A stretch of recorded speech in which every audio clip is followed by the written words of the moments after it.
အားလုံးပဲမင်္ဂလာပါရန်ကုန် Insight Channel ကပြန်လဲကြိုဆိုလိုက်ပါတယ်ကျွန်တော်ဒီနေ့ပြပြပေးမယ့်အကြောင်းအရာလေးကတော့ကျွန်တော်တို့ Facebook မှာလူတွေသိမသိသေးတဲ့အလန်းစားကျွန်တော်တို့ Facebook Story တင်နေကြအောင်ကိုကျွန်တော်ပြပြသွားမှာဖြစ်ပါတယ်ခင်ဗျဟုတ်ကဲ့ကျွန်တော်တို့ Facebook Story Body Story တင်နေလေးကတော့ကျွန်တော်တို့ Facebook ကတင်ရတာမဟုတ်ဘဲကျွန်တော်တို့ Instagram ကနေသွားပြီးတော့ကျွန်တော်တို့ Facebook အကောင့်ကိုတင်ရတာဖြစ်ပါတယ်ခင်ဗျဘာဖြစ်လဲဆိုတော့ကျွန်တော်တို့ဒီ function ကကျွန်တော်တို့ Facebook မှာမရှိပါဘူးဒါကြောင့်ကျွန်တော်တို့ Instagram ကနေသွားပြီးတော့ကျွန်တော်တို့ Instagram မှာ story တင်ပြီးတော့ကျွန်တော်တို့ Facebook နဲ့ link ချိန်ပြီးတော့ကျွန်တော်တင်ရတာဖြစ်တယ်ဒါပေမဲ့ဒီ link လေးကတော့အရင်မိုက်ပါတယ်ကျွန်တော်တို့ဘယ်လိုလေးလဲဆိုတော့ဒီ link လေးကကျွန်တော်တို့အသေးပုံလေးကိုကျွန်တော်လက်လေးနဲ့ဆွဲပြီးတော့တင်တာပေါ့အဲ့လိုပုံစံမျိုးတင်တဲ့နည်းလေးဖြစ်ပါတယ်ကဲဒါဆိုကျွန်တော်တို့ဗီဒီယိုလေးကိုစပြီးကြည့်လိုက်ရအောင်ခင်ဗ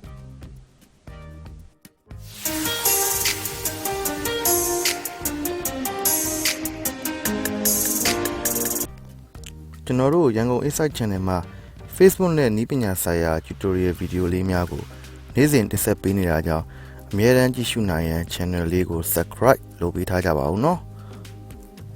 တင်သမျှဗီဒီယိုလေးတွေကိုလည်းမလွတ်သွားရအောင်ခေါင်းလုံးလေးကိုဖွင့်ထားပေးပါခင်ဗျာဟုတ်ကဲ့ကျွန်တော်တို့နီလန်းလေးကိုစတင်မှုတော့ကျွန်တော်တို့ Instagram အကောင့်တွေကိ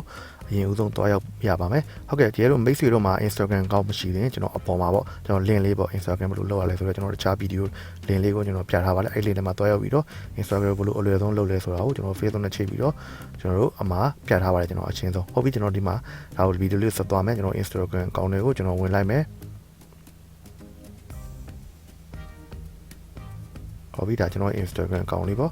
ဒီအကောင့်လေးကိုကျွန်တော်ဝင်ပြီးသွားရင်ကျွန်တော်ဒီမှာပေါ့ကျွန်တော် story လေးတင်ဖို့အတွက်ကျွန်တော်အပေါင်းလေးကိုနှိပ်လိုက်မယ်ဒီမှာအပေါင်းလေးအလဲဘက်မှာအလဲတက်တက်မှာရှိတယ်အပေါင်းလေးကိုနှိပ်လိုက်ပြီးနှိပ်ပြီးသွားရင်ကျွန်တော်တို့ဒီမှာပေါ့ AA ဆိုတဲ့ create ဆိုတဲ့ဟာလေးပေါ့ကျွန်တော်ဒီမှာ create ဒီ AA ဆိုတဲ့ဟာလေးကိုနှိပ်လိုက်ပြီးဟုတ်ပြီကျွန်တော်နှိပ်ပြီးသွားရင်ကျွန်တော်ဒီနေရာကိုရောက်သွားလိမ့်မယ်ရောက်သွားပြီးသွားရင်ကျွန်တော်အပေါ်ဆုံးမှာပေါ့ဒီမှာပေါ့အပေါ်ဆုံးမှာအလဲတက်တက်မှာအပေါ်ဆုံးလဲတက်တက်မှာဒီပုံစံရွက်ခောက်ထားတဲ့ပုံစံမျိုးလူပုံစံလေးရှိတယ်ဒါလေးကိုနှိပ်လိုက်ပြီးနေပြီးသွားရင်တော့ကျွန်တော်တို့အခုကျွန်တော်တို့ကအသေးပုံလေးကိုကျွန်တော်တို့ဆွဲနေတာအသေးပုံလေးကိုဆွဲနေတဲ့အတွက်ကျွန်တော်တို့ဒီမှာပေါ့ဒါလေးကိုကျွန်တော်နှိပ်လိုက်မယ်ဟုတ်ပြီဒီမှာကျွန်တော်တို့မေးလိုက်မယ်ဟုတ်ပြီကျွန်တော်ဘယ်လိုစာအစမ်းလေးတင်ပြမယ်အဲ့ဒါကျွန်တော်ကြာရင်ပေါ့ကျွန်တော်ကြာရင်အသေးပုံလေးကိုအဆုံးထိဆွဲsorry အဆုံးထိဆွဲပေးပါဟုတ်ပြီခင်ဗျာဒီသေးပုံကျွန်တော် download လေးဆွဲရလို့ရတယ်ကျွန်တော်အဲ့လိုလေ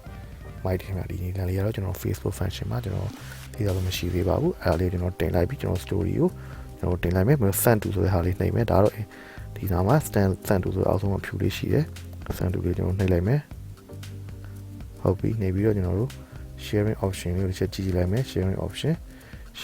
မှာကျွန်တော် share to Facebook every time ပေါ့ဒါဆိုရင်ကျွန်တော် Facebook မှာလည်းသွား share မယ်ကျွန်တော်ပြီးတော့ဒီမှာလေးကျွန်တော် share ချလိုက်မယ်ခင်ဗျအဲ့တော့ကျွန်တော်မှာဒီအကောင့်မှာကျွန်တော် Facebook နဲ့ link ချိတ်ထားတာပါကျွန်တော်ဒီ Instagram အကောင့်ကတော့ဒါကြောင့်မို့ကျွန်တော် Facebook မှာလည်းကျွန်တော်ဒီ Instagram မှာသွားတင်တဲ့ဟာကိုပေါ်နေပါတယ်ဒါပေမဲ့ကျွန်တော်ဒီမှာပေါ်တဲ့ဒီကျွန်တော်ကအသေးပုံဆွဲတဲ့အဲ့လိုနီလန်အတက်လင်းလေး Facebook မှာသွားပေါ်နေတာပါဟိုကျွန်တော်ဒါလေးကို share လိုက်မယ်ခင်ဗျပြီးကျွန်တော် done ဆိုတဲ့အောက်ကဟာလေးကိုတိတ်လိုက်မယ်ဟုတ်ပြီတော့ဒါဆိုတော့ကျွန်တော် story တင်နေပြီ addict ကျွန်တော် okay ကိုနှိပ်လိုက်မယ် okay နှိပ်လိုက်ပြီကျွန်တော် story ကိုတစ်ချက်ထောက်ကြည့်လိုက်မယ် Instagram မှာဒါဆိုရင်ကြာရင်အသေးပုံလေးကိုစုံလီဆွဲပေးပါဆိုတဲ့ဟာလေးကိုဆွဲချလိုက်မယ်ဟုတ်ပြီဒါဆိုတော့အသေးပုံလေးအဲ့လိုဖြစ်သွားပြီဒါလေးပေါ့ဟုတ်ပြီပြီးရင်ကျွန်တော်ဒါကိုကျွန်တော်ဒါ Instagram မှာရှိကျွန်တော် Facebook အကောင့်လေးကိုကျွန်တော်သွားကြည့်လိုက်မယ်ကျွန်တော် Facebook အကောင့်ကိုသွားကြည့်လိုက်မယ်ကျွန်တော် Facebook အကောင့်မှာလည်းရောက်နေပြီမြကြာရင်အသေးပုံလေးကိုစုံလီဆွဲပေးပါဆိုတာကျွန်တော်ဒီမှာကျွန်တော်ဒါကတော့ကျွန်တော်အကောင့်လေးမှာဟုတ်ပြီဒါဆိုရင်ကျွန်တော်ပို့ပြီးတော့ကျွန်တော်မိတ်ဆွေတွေ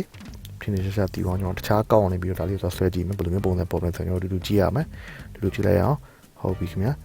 ဒီဒါလေးကိုကျွန်တော် log out လုပ်ပြီးတော့ကျွန်တော်နောက်တစ်ခေါက်နဲ့ကျွန်တော်ယူသုံးရမယ်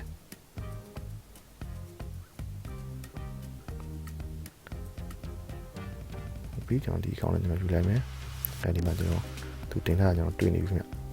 ဗျာဝင်လိုက်မယ်ဝင်ပြီးတော့ကျွန်တော်ဆိုင်အသေးပုံလေးကိုစုံလီဆွဲပေးပါပေါ့ကျွန်တော်ကျွန်တော်အဆုံးထိမဆွဲလိုက်ဘူးဟုတ်ပြီရတယ်ပါမဖြစ်ဘူးဒါတော့ကျွန်တော်ဆွဲသွားလိုက်ပြီဟုတ်ပြီအဲ့ဒါကိုကျွန်တော်ဆွဲပြီးပါပြီတော့ကျွန်တော်တစ်ချက်ဒါတော့ကျွန်တော်ဆွဲပြီးသွားပြီပေါ့ကျွန်တော်ခဏအကောင့်တွေကိုတင် story တင်ထားတဲ့ကောင်ကျွန်တော်ပြန်သွားမယ်တော့ခေါ်ပြန်ထွက်လိုက်မယ်ပြီးတော့ကျွန်တော်ဒီကောင်ပြန်သွားလိုက်မယ်အဲ့ဒါကျွန်တော်ကြည့်လိုက်မယ် number 1တယောက်ကဆွဲရင်နာမိုးလေးပေါ်နေတယ်ဗျကျွန်တော်တို့ဒီပေးသွားတယ်ပေါ့ကျွန်တော်2ယောက်ဆွဲရင်လည်းအဲ့လိုမျိုးပုံစံမျိုးလေးပေါ်နေလိမ့်မယ်ဒါကကျွန်တော်တယောက်ပဲခုပြလိုက်မယ်ဗျခုဆွဲထားတဲ့နေရာလေးပေါ့ဒီနားလေးမှာအဝိုင်းလေးနဲ့ပေါ်နေတယ်ဟုတ်ကဲ့ဒါကတော့ကျွန်တော်တို့ဒီ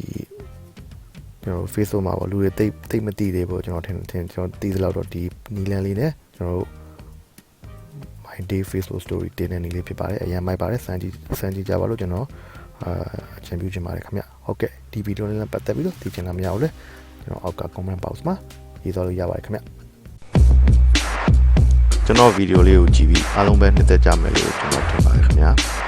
ဗီဒီယိုလေးကိုချန်နယ်တက်တဲ့ဆိုရင် like share နဲ့ subscribe လေးလုပ်ပေးထားရပါဦးခင်ဗျကျေးဇူးအများကြီးတင်ပါတယ်အားလုံးကျမ်းမာရွှင်လန်းကြပါစေလို့ကျွန်တော်ဆုတောင်းပေးလိုက်ပါတယ်နောက်မှတွေ့ကြတာပေါ့